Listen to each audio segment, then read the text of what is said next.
What is up, awesome people of the internet? Guys, have you ever had those days where you wake up and you're just like, yeah, today I don't feel like doing anything. I just want to lay in my bed. That was basically today. But gotten up late. My apologies for that, but we got a show to talk about because we saw some amazing performances yesterday in women's college basketball. I'm going to talk about it and talk about why, sure, it's cool, but at the same time, it may show that trouble is ahead. That and a whole lot more on today's episode of Quita in the Morning. Let's go. Are you ready? Are you ready? Are you ready? Ready, set, go.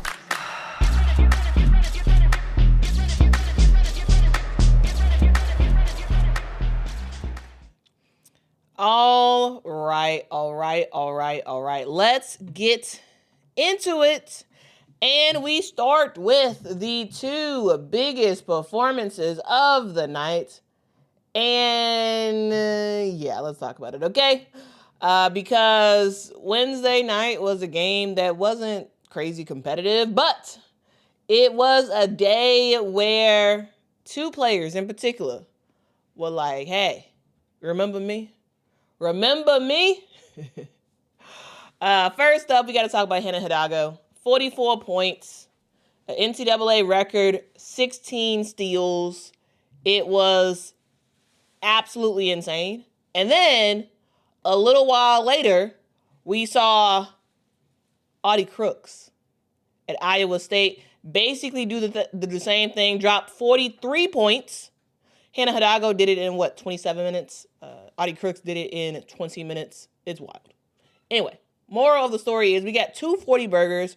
We got two school records, two superstars, one ridiculous night.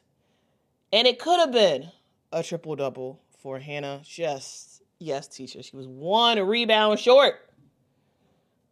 But here's the thing. While in my opinion, Audi Crooks got plenty of help and looked like she was surrounded by a real functioning team, Notre Dame?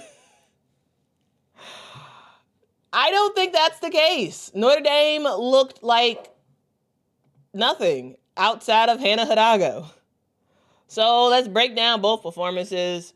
The good and, yes, the bad that specifically Notre Dame needs to worry about. So let's get into it. First up, of course, let's talk about Hannah Hidalgo first and her superstar performance. 44 points, 16 steals, 9 rebounds. This is insane. 4 assists, 27 minutes. The steals alone, it breaks the NCAA's D1 record, right? The points break Notre Dame's all-time scoring record. The combination of scoring and steals, basically no one has ever really done this before.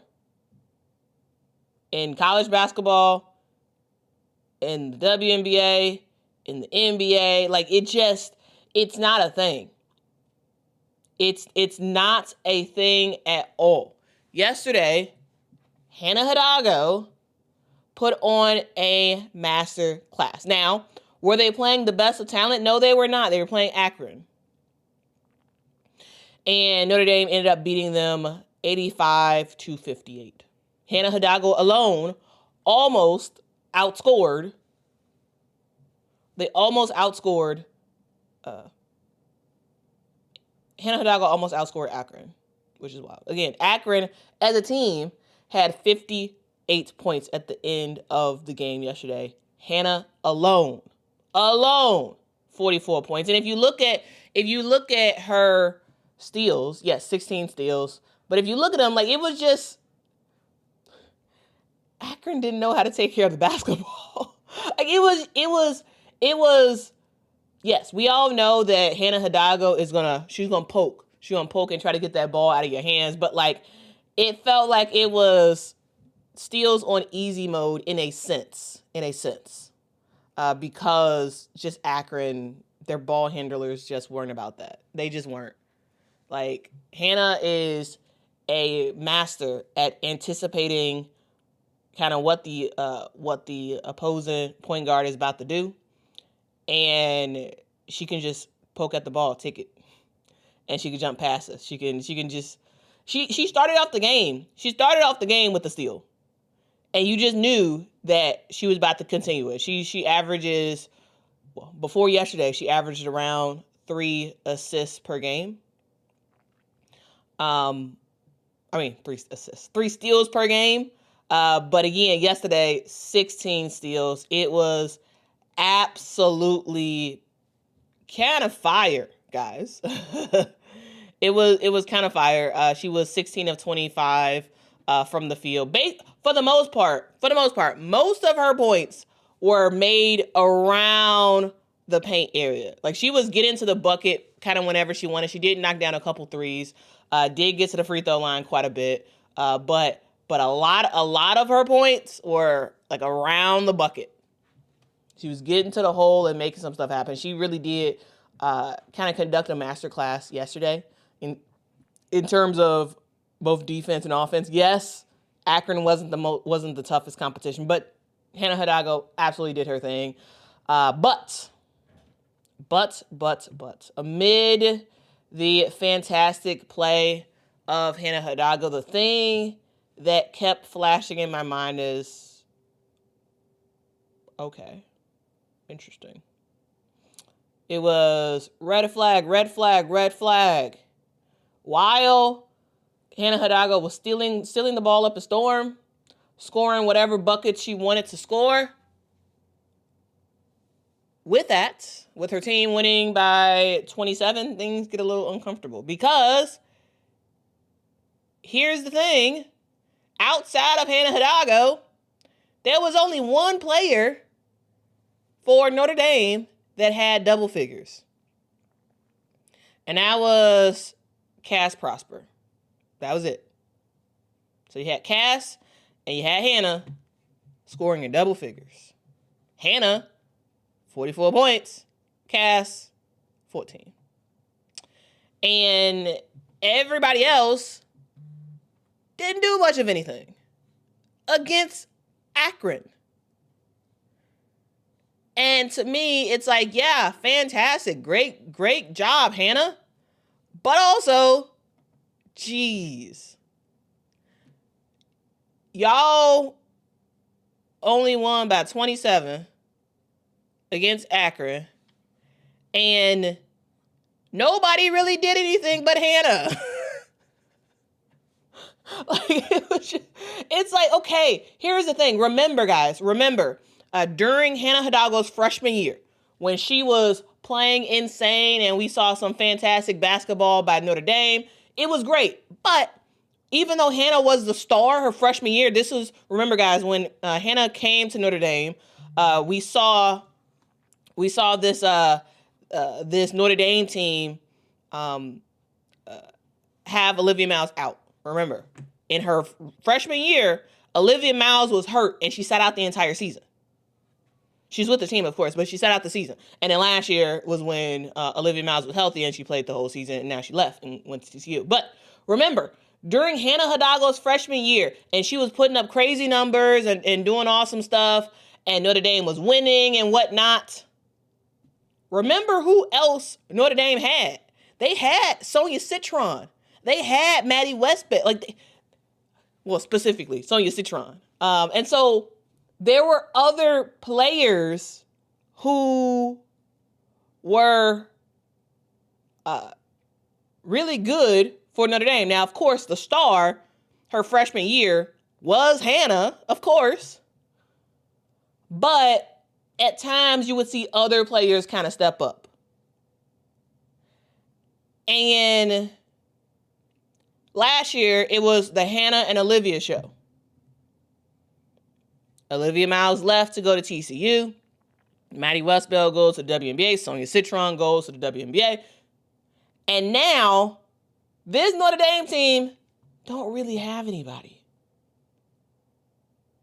They don't. It's an awkward place for Notre Dame to be. Because yes, you get DeJesus from Duke? But like that's not a big get, right? You don't really have anybody, is what I'm trying to say. So yes, Hannah Hidalgo is probably going to lead the NCAA in scoring. Oh yes, Leah Tu King. Thank you so much, Tulip. Last year they also had Leah Tu King. Yes. And now she's also in the WNBA, or also went to the WNBA. And now this team they don't really have any players. The second best player on this team is Cassandra Prosper, and she's okay. She's a fine player, right? She came off the bench largely last year. She was someone who, in my opinion, did struggle to score closer to the rim last season. Looking a whole lot better this season, but still, you don't really have anybody. And so, to me, the fact that you beat Akron by 27 points, the fact that Hannah had to score 44, and Cass had 14. The other highest scoring player on the team was Gisela Sanchez with 8. That's the third leading scorer for Notre Dame. And so it makes me kind of wave the red flag, because it's like, okay, where's everybody else? Right? You got KK Bransford, and I think she's gonna be more of a threat as the season goes on, but that's about it. Everybody else is kind of quiet, passive, kind of invisible, not as efficient on offense, not as efficient on defense as Hannah, and that's not sustainable. That's not sustainable when you head into ACC play and you start to play the likes of NC State and whatnot. Like that is not sustainable when you start ACC play and you have to play the likes of Duke, right? It's just not. Like you're not going to be successful. Like when you're playing the likes of Notre Dame, like or not Notre Dame. You are Notre Dame. When you're playing the likes of North Carolina, the point is against ranked teams who can play to a game plan, who can adjust, who can specifically focus on Hannah, they're going to struggle. Because when one player basically does everything, scoring, steals, rebounding, leading the team with pace, leading the team with emotion, that's not a system. It's not a real system, guys. Hannah Hidalgo is amazing. Literally my favorite player in college basketball. I love Hannah. I think she's fantastic. However, for her to have a superhuman night, for Notre Dame to keep his head above water is crazy. Now, yes, Notre Dame is significantly better than Akron, and even if she wouldn't have scored 44, they still would have won. My point is, I am thinking about ACC play. That's what I'm thinking about. And I'm thinking about ACC play, looking at this team and looking at everybody else. And I just don't see the vision for Notre Dame to be effective and still be significantly ranked once conference play actually starts. I just don't see it. I don't see the vision. I see Hannah going crazy. I see Hannah having some fantastic games. I see her being a huge player in the running for Player of the Year. I see her playing insane. But no one else on her team is doing much. Hannah shoots about 64% from the field yesterday.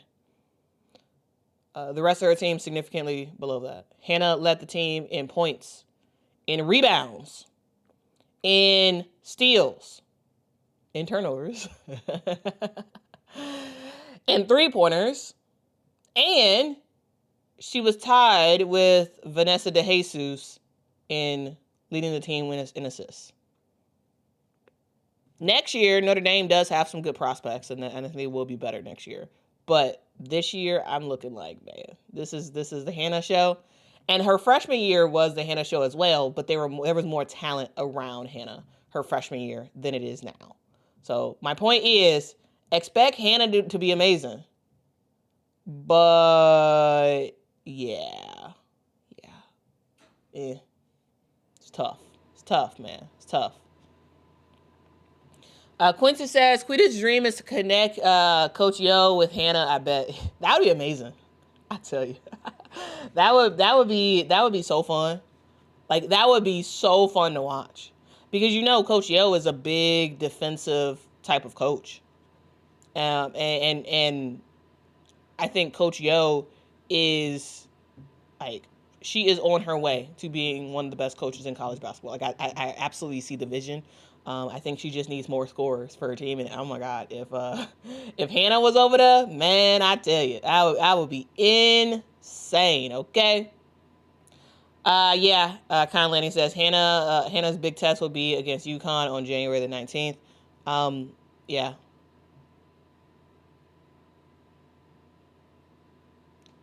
It's Jasper says Hannah might hit the port. I don't think so. Nah. I doubt it.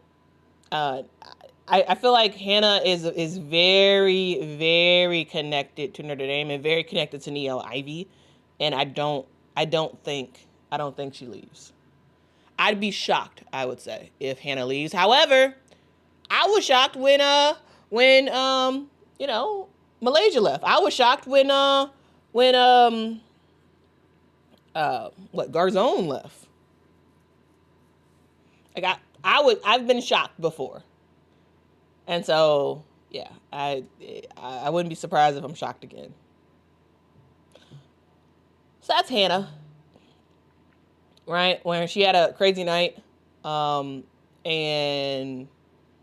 did her thing. Now let's talk about Audi Crooks. All right? Because while Hannah was dropping 44 points, we saw Audi Crooks drop 43 points in less minutes. Just 20 minutes, guys. Shooting 78% from the field. Audi Crooks yesterday was absolutely crazy. She put up a very clean, dominant, kind of bully ball type of performance. Like, she was fantastic.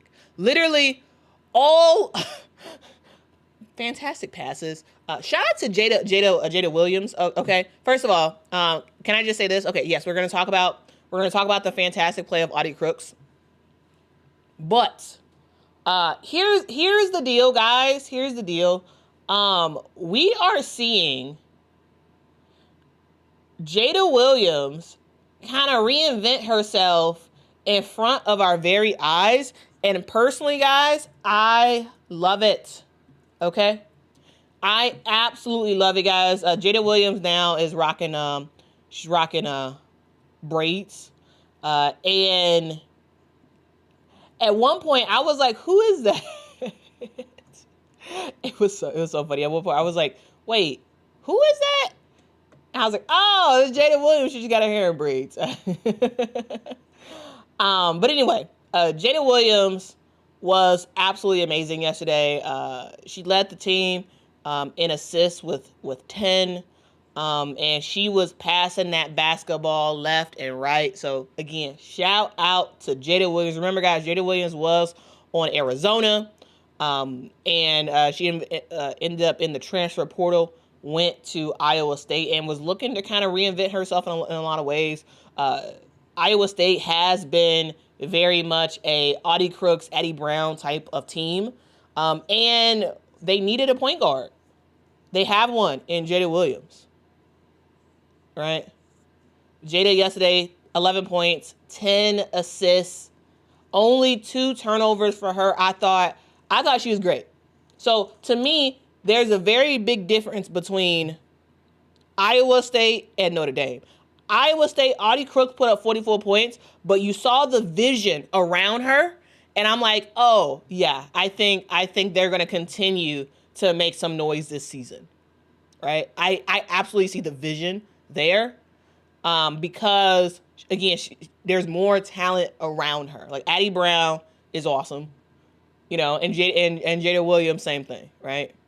Specifically passing. Addie can kind of keep up and get a lot more scoring in. And Jada is more of a passer, but still, like, there's more talent. But let's talk about Audi Crooks, because Audi Crooks, that's the main player for Iowa State, and everyone knows it. This was a lot of easy buckets.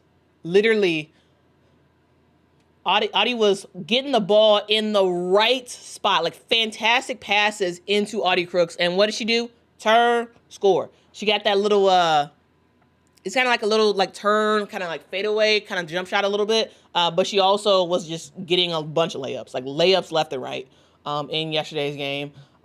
It was dominance to the highest order, right? She was so efficient yesterday. Scoring wise, not only did she score 43 points, she had 7 rebounds, 2 assists, and 1 block. She had 22 points at halftime. She had 15 points in the third quarter. Ended up with 43 in the game. And again, she only played 20 minutes. Now, Iowa State ended up easily taking down Valparaiso, 97-50. I watched Valparaiso play the first game this year when they played DePaul, and Valparaiso, they couldn't do nothing with Audi. Nothing. Absolutely nothing. Like, it was very clear that, like, she was rocking and rolling, right? But again, as I said earlier, like, the biggest difference between Iowa State and Notre Dame is that Audi Crooks had help. Addie Brown, 18.7 rebounds, 4 assists.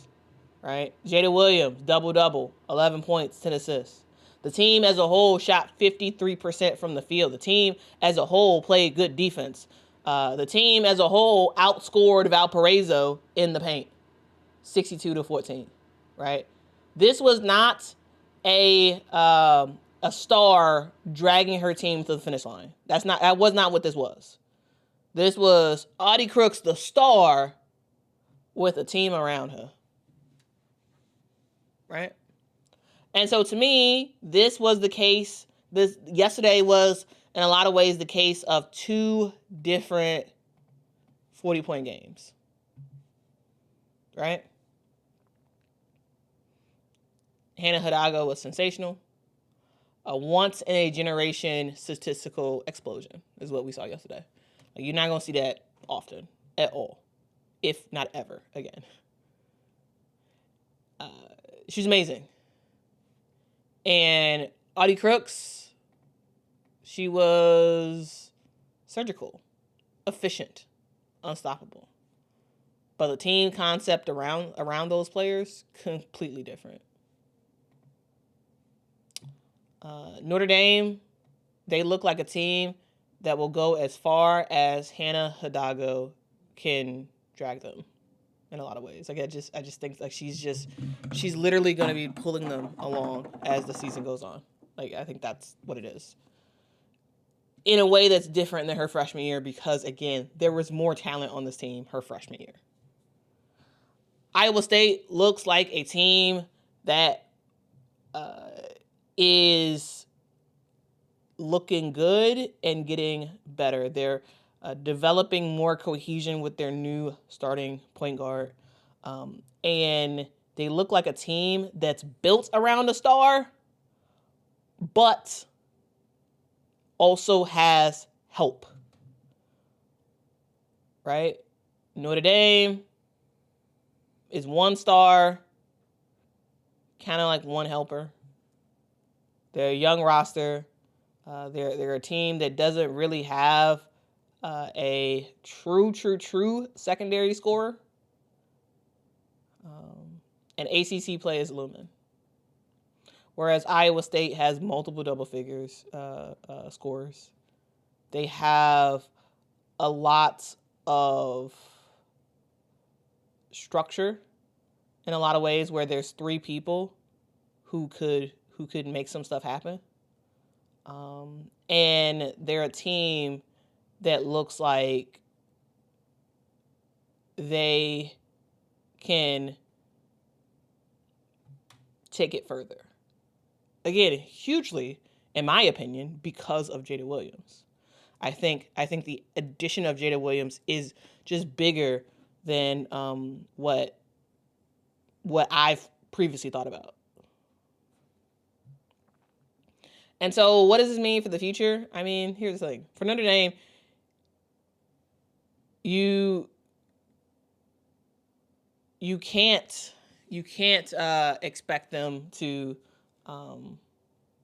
be that great in the postseason. Here's the thing. I told y'all that before the season started. I told y'all before the season started that I didn't think that Notre Dame was going to be that good. Of course, we know Hannah Hidalgo was going to be that good, but I just didn't think Notre Dame was going to be good because they didn't have talent around her like they used to. And so this is not me saying something has changed. This is really just me continuing with what I've previously said. Hannah Hidalgo is awesome. She is one of those players that you don't see very often at all. And I can't wait till she goes to the WNBA.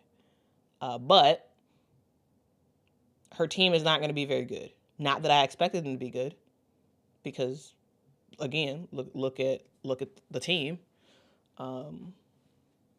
So yeah, that's the thing. So it's not like I'm saying, oh, shocker, Notre Dame is not going to win the ACC. Notre Dame's not going to be at the top of the ACC. Like, that's not a shocker. Like, we already kind of knew that coming in. I'm just using this game yesterday to reiterate the point that I've previously made. Right? Yeah. Notre Dame, you got to have more from everybody else in order to actually make a real run.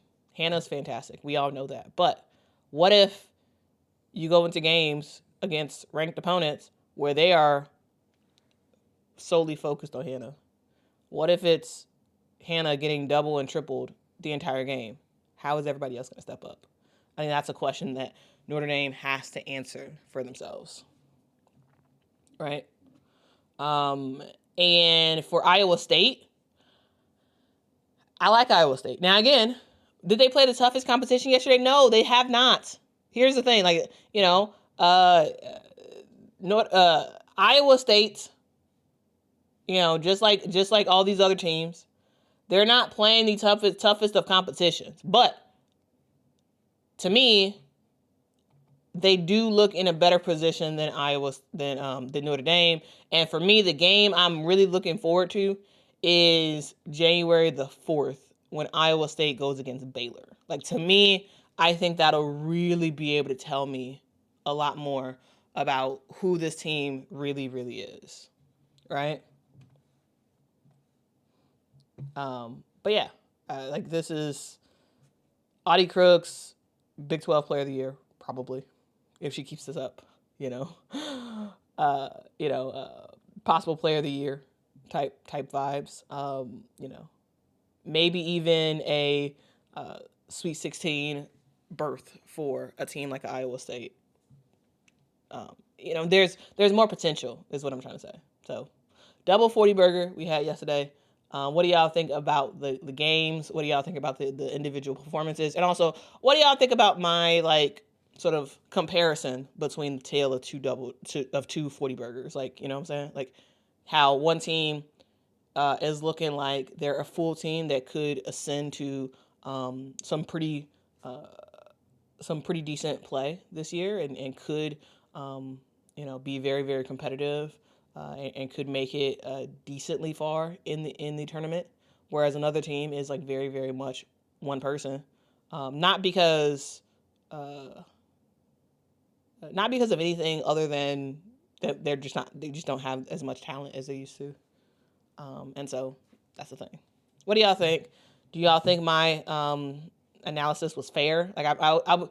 When I was thinking about the preparing for the show, I was trying my best not to sound too harsh on Notre Dame But I wanted to just sort of talk through what I see. So again, this is not a Quita's trying to dunk on Niele Ivy and Notre Dame, because I really like Niele Ivy. I really like her. I just don't think she has the talent this year. I just don't. I just don't. And I thought that coming into the season, and I think the games so far this year really do reiterate that opinion. But again, I'm not trying to be harsh. I'm not trying to dunk on Notre Dame at all.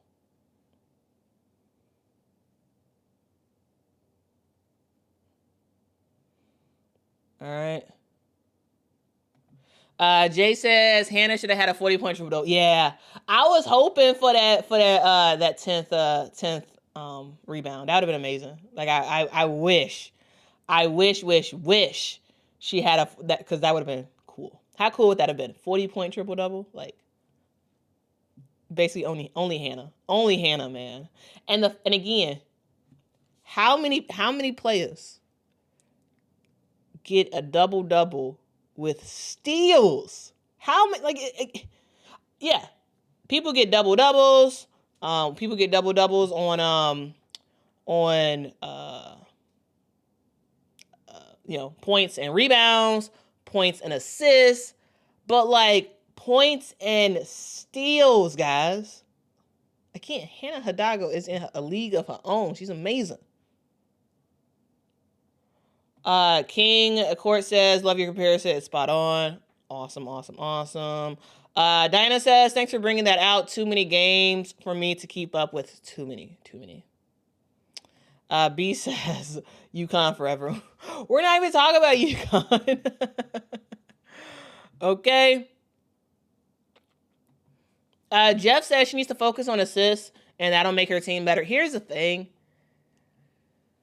I've seen Hannah Hidalgo get some good passes to her teammates. If her teammates don't make the shot, they don't make the shot. Now, yes. Do I think that that Hannah could be even more of a passer? Yes. But I don't think that her teammates really have it like that. I just don't. But yes, she could be a little bit more of a passer. But she does pass, and if you pass your teammates the ball and they miss the shot, I mean, at some point you're gonna just take it yourself. Like you're just not gonna be like, you're just not gonna pass, So yeah. Anyway, yes, she can pass a little bit more, but at the same time, like, I don't know. I don't think they really have it like that. Kina says fair analysis. Okay, cool. Thank you.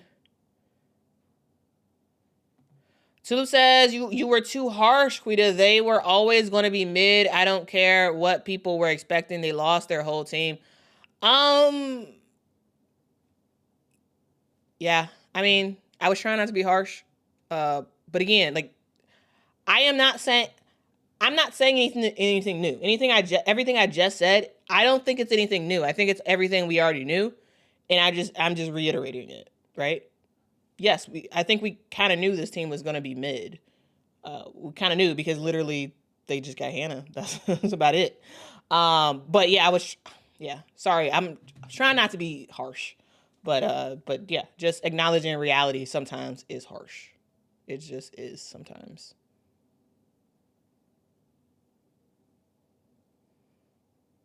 There's some conversation about South Carolina. Okay. Ken, good question, says, Quita, are we getting more DePaul coverage? Yes.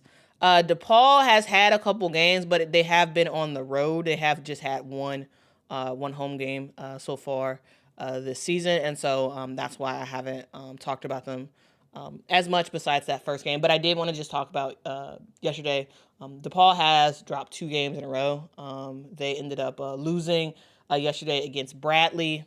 Now, for some of y'all who don't know, Bradley is a I I would consider Bradley a small school. I forgot where it's at. It's in Illinois, but I forgot exactly where it's at. Peoria. There we go. In Peoria. They ended up losing yesterday 78 to 67. Continuing. This is the third game in a row, I think, that Nataya Nelson, Nataya Nelson's fantastic for DePaul. This is her sophomore season, and this is the third game straight that she's had that she scored in double figures. She had 15 points yesterday, 4 steals. So continuing that steals game. But yeah, I expected I expected DePaul to win yesterday. They did not. Bradley is a decent team. I do think that DePaul was a better team, but they did end up losing yesterday. All right. But yeah, for the home games, I will for sure really be covering those. And then for away games, I will be tapped in, but I won't probably talk about it as much on the channel, if that makes sense. But good question. Jasper says her whole stat line is ridiculous. Yeah, it is. But that's the awesomeness of Hannah Hidalgo. That's all I got to say. That's all I have to say, okay?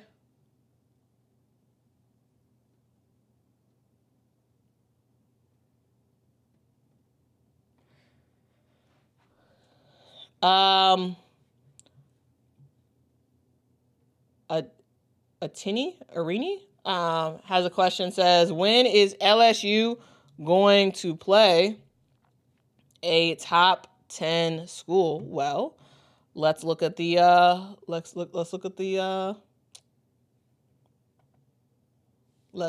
and see. Also, surprise, LSU dominated against Charlotte yesterday, 117-59. Like, again, I didn't cover it because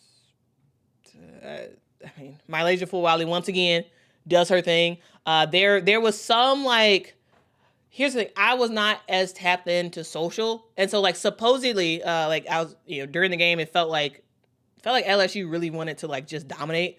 And in the post game presser, Kim Mulkey kind of alluded to LSU really kind of in a way taking it kind of personal.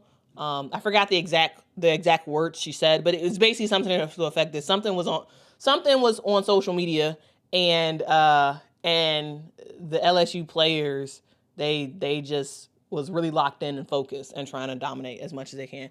I don't know what was said on social media. I don't exactly know what happened, but I know that they was looking to kill yesterday, and they did. But the next ranked game for LSU will be against Duke. They play Duke on December the 4th. Yeah, it was, and also, yeah, they did have a lot of text. They had a lot of text. It was a very personal game. Why exactly? I don't know. It was something to do with social media, but I don't know. I don't know what happened on that front. All I know is LSU was fired up. Okay, but yeah, the next ranked game that they play is going to be against Duke on December the 4th.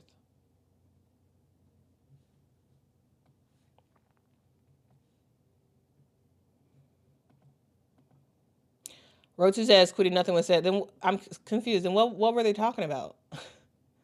I don't know what they were talking about then. Anyway, thank y'all so much for watching. That's it.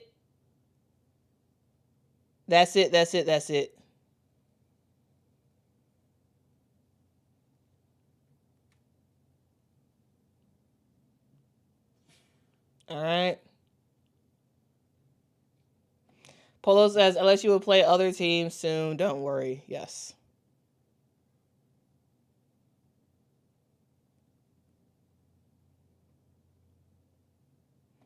Oh, thank you, Tisha. Thank you. Says there was a TikTok that the Charlotte players made stating that LSU would finally have some competition, then they got beat down. That's hilarious. That's hey, they were confident. They were confident, okay? And it got beat down. That's hilarious. That is hilarious, okay? Hilarious. Anyway, that's the stream. Thank y'all so much for watching. Sorry for being late. I don't know why I was so tired yesterday. I don't know why I was so tired. Anyway, that's the stream. Thank y'all for watching. Y'all have a good day. Tell somebody that they matter because they truly, truly do. If no one has told you, well, let me tell you. You matter. You are important, and I'm happy that you are on this earth, guys. I love you. Most importantly, guys, Jesus loves you, and he wants a relationship with you, guys. I will see y'all tomorrow. I love ya. Tomorrow, you're only a day away. Where's my outro? Okay, here we go. All right. See y'all in the next one. Bye-bye. Are you ready? Ready, set,